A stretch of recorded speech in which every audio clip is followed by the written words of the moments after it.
Every year, thousands of UK business owners move to Dubai believing one thing: if I live in Dubai, I don't pay UK tax anymore. That sounds simple, it sounds clean, it sounds efficient.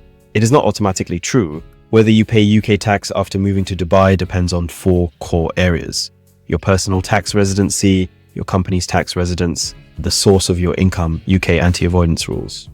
If you are a UK Ltd director, SaaS founder, Amazon seller, consultant, or digital product creator operating internationally, you need to understand how these interact. Relocation does not erase tax, it changes the framework. Number 1, your personal tax residency. The first question is not where you have a visa. The first question is whether you are still UK tax resident. The UK applies the statutory residence test. This is not a loose interpretation. It is a structured test based on how many days you spend in the UK, whether you have accommodation available, where your family lives, where you work, your prior years of residence. If you meet certain thresholds, you remain UK tax resident. If you are UK tax resident, the UK taxes your worldwide income. That includes dividends from your UK Ltd profits from your Amazon or Shopify brand, SaaS subscription revenue, consulting income, overseas investments. It does not matter that you have a Dubai residence visa. It matters whether you have genuinely broken UK tax residency under the legal test. Example, SaaS founder. A SaaS founder moves to Dubai but keeps his London apartment and spends regular time back in the UK meeting investors and staff. He believes that because he has a UAE residence visa, he is no longer UK tax resident. However, under the statutory residence test, if he exceeds permitted day limits or maintains sufficient UK ties, he may still be considered UK resident. If that happens, the UK can tax his global dividends and income, even though he is physically based in Dubai. Relocation without properly breaking residency is the most common mistake. Number 2, your UK company does not move with you. Let's assume you successfully become non-UK resident. The next question is your company. If you operate through UK Ltd, that company remains UK tax resident because it is incorporated in the UK. That means it continues to pay UK corporation tax on its profits.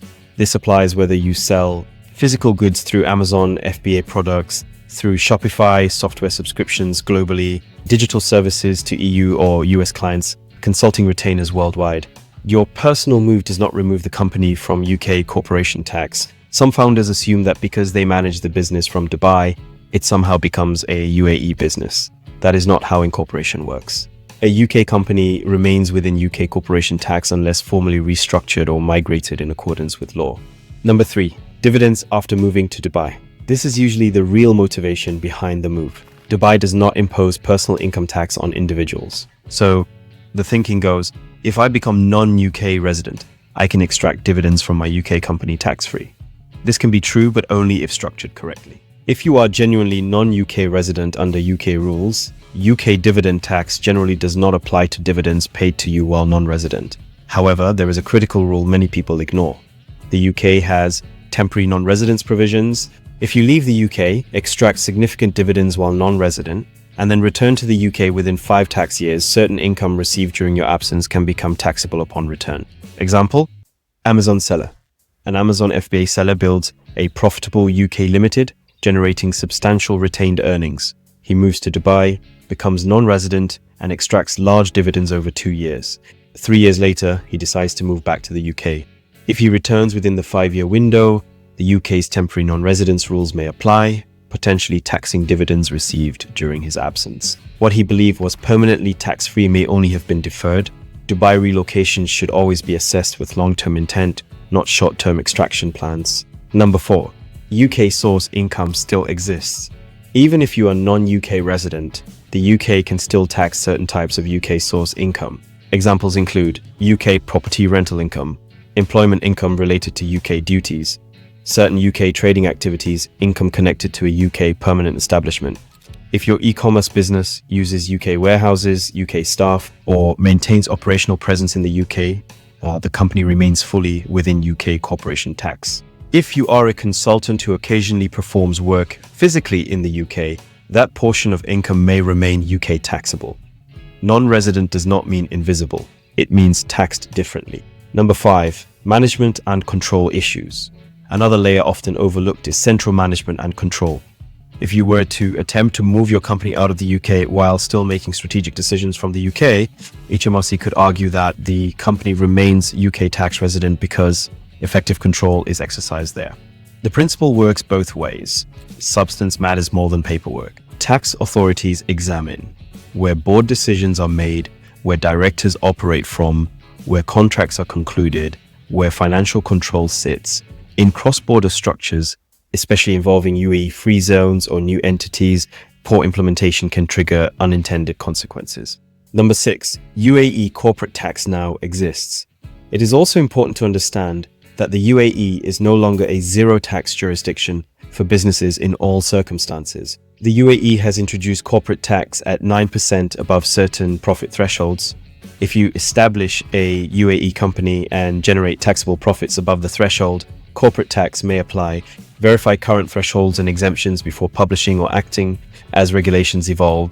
Dubai is often efficient from a personal income perspective, but business structuring now requires proper analysis. Number 7, the real risk, dual exposure. The most dangerous scenario is not paying too much tax.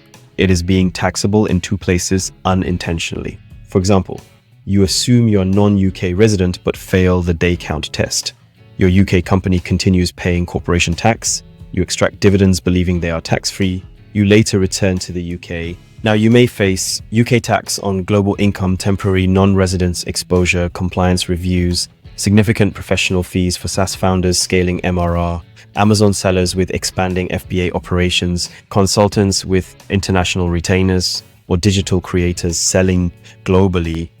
These risks scale with revenue. The higher the profit, the higher the scrutiny. So, do you pay UK tax if you live in Dubai? You might.